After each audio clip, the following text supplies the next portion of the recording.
and just kind of like thinking about ethics and what I thought was ethical behavior. Something that always kind of stands out to me is being like honest is something that I always think is really important in ethics. And, you know, having a willingness to accept ideas that aren't your own all the time, and, you know, being able to put your ego and stuff aside. So that's something that I thought that was really important as far as like defining ethics, especially in a leader.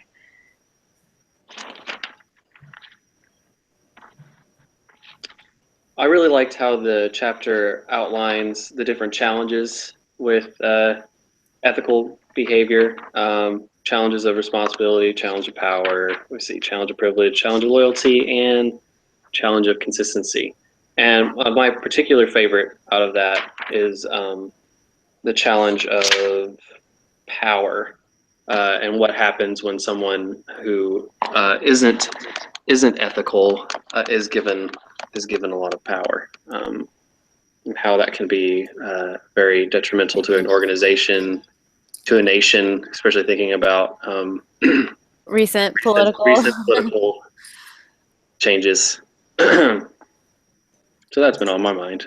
Yeah, that's something that I definitely thought was like super important, just about their, you know, the significant influence that they have on others, whether, you know, they like them or they hate them, they still influence people in any sort of way, especially, you know, considering, like you said, like the recent election and, you know, celebrities and stuff in general, they have this, whether it's, you know, they want it or not, they have this, like, you know, they owe it to the society to be, you know, some sort of role model, whether they really like it or not. It just happens that way, you know, so they have a significant impact on how we act and how other people even, you know, dress or what they're into or how they treat other people for like their religion or whatever else.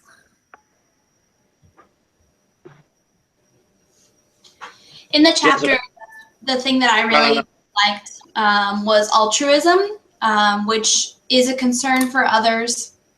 It argues that we have to help others regardless of whether we get any benefit from doing so.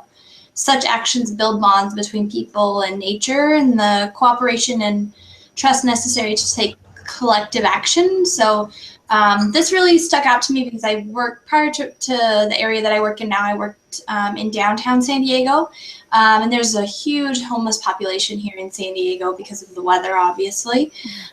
And so taking my team and volunteering, knowing that we're just going to help them. These are the same people that we're asking to leave our Starbucks stores because of whatever reason, to give back to the community, I think was really, really important and helps my partners and I remember that they're people too, and they need, you know, our help, whether they're going to give me anything back or not. So I think that altruism is important because in chapter 1, the definition was a leader serves the group goals and not their selfish interests. And so this really kind of stood out for me in that way. Totally. And even just your actions alone in teaching, you know, taking your team out there, you know, it's like it taught them such a valuable lesson, you know, just to see, you know, someone that they work so closely with be like, hey, you know, like she goes out and does this stuff. Like I could do more. I should be doing more. Yeah, absolutely. It spreads. Like once you start, then somebody else has something they want to get involved in, and it just continues in that way. And it really helps build that team and that trust. Yeah. So the one that's for me was moral sensitivity.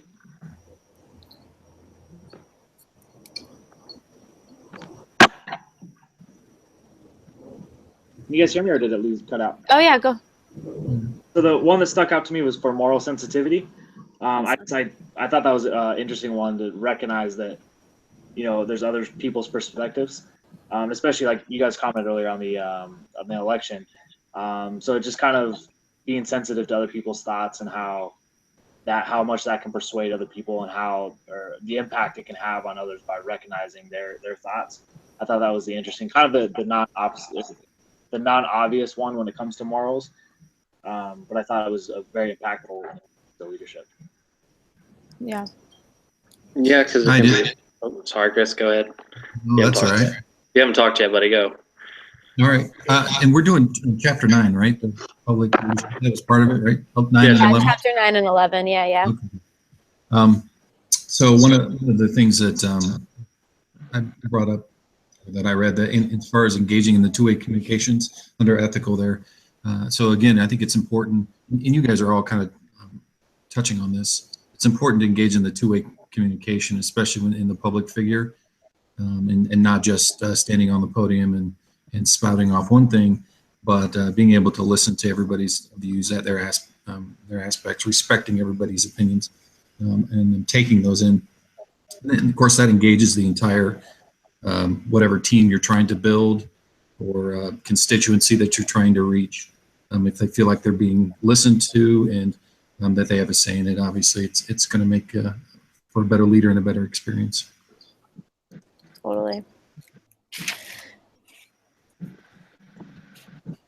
As a side note, and something I think that we didn't really touch on, it wasn't actually like in the thing that we were to discuss, but I think that ethics too is really is different, right? Somebody's ethics are different than somebody else's. And I think that's kind of important. It kind of goes hand in hand with like values. So I'll give you guys kind of like a personal example. My parents and I disagree on abortion. And for them, like they think it's unethical, and I disagree. So despite the fact that they're my family and my parents and they raised me, it's something that's different for us. So I think that's important to note too. Yeah, because it is interesting because you can work with someone, you can work with someone your whole shift and then go and have a different manager and still get away with different things, or different things are deemed acceptable or not. And it's interesting that you point out, the differences in your family, because it makes it even more blatantly clear how different things can be, no matter how closely knit and, they raised you and stuff. So you still have differing views. That's actually pretty awesome. Just to even take some stand, against something that you're generally not supposed to, you're not supposed to go against your parents, and you're not supposed to whatever, so it's pretty awesome and a moral lesson in itself. Thanks. But just kind of how ethics shapes the type of leader. I just have some notes. I put that ethics kind of decides what leader they will be. They decide how they will react to different situations, and then your employees and your followers basically feed off that. So they're going to act in the same way and do all those same things, kind of like you explained with your example of taking your people to volunteer. And then so you're not only molding yourself as a leader, but you're molding the people that you're influencing, and that's a huge part of how ethics kind of shapes the type of leader that you are. Sure. I think a good example of that would be the Wells Fargo situation, that if you guys have followed that at all. Yeah. Yes. My sister used to work for them. Yeah. So here, as I read it, of course, I don't know if we'll ever know the true story, the whole story, but it sounds like from the top, literally the top down, they were unethical, and which spilled down into the lower levels of management leadership, and then finally into the people themselves. Yeah. So which is the challenge? Do you stand up when you know it's unethical? You stand up and take that challenge, you leave, or do you just try to survive? Right. Yeah. Well, so much of their pay and their job, rested on getting those numbers. So, and yeah, like you said, that top down just poison drip of, doing the wrong thing, basically. Because my sister did it. My sister was, she was a teller for a long time, and she definitely was taking, making fake accounts and stuff, even in my name and her family's name and stuff. I got a $13 check because she opened an account in my names from the settlement or something like that. It was so weird. I was like, what is this? But yeah, it's just crazy how it trickles down that way. Kind of on a sidebar away from morality and altruism, as much as I like talking about that. There's also a little bit of incentive for ethics with organizations, at least. Just doing it for that, because ethics has become so important to how information is readily available, and if there's a scandal, it's not going to be kept under the rug. Everyone's going to find out about it. So it pays for companies to be ethical now. Like Right. you can't be unethical, and you deal like with things like Wells Fargo. They get caught. Yeah. Yeah, if you're caught, and your company can go under. So it pays to be ethical now. So Yeah, that's true. That's a good point. And even like within like, and this is like a weird, but like this, even like within the fast food industry, you know, McDonald's got such a horrible name for being so awful and brutal and gross. And like, you know, they're slowly trying to like make a transition, and they are only doing like certain things and like whatever. They're trying to promote like grass. I mean, it could be all fake and gross still, but at least, you know, they're still trying to like make that image change because of, like you said, you know, they're going to fail. hmm Sure. Network's huge. that's about sustainability, right? I think Exactly. that's Awesome. I think What we're about- at, oh, go ahead. I was gonna say with Volkswagen, they got caught twice cheating. That's right. With their emissions and stuff, right? So And their safety tests, something like even more awful. Yeah.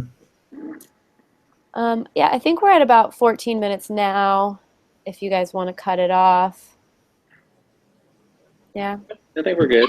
Are you guys good?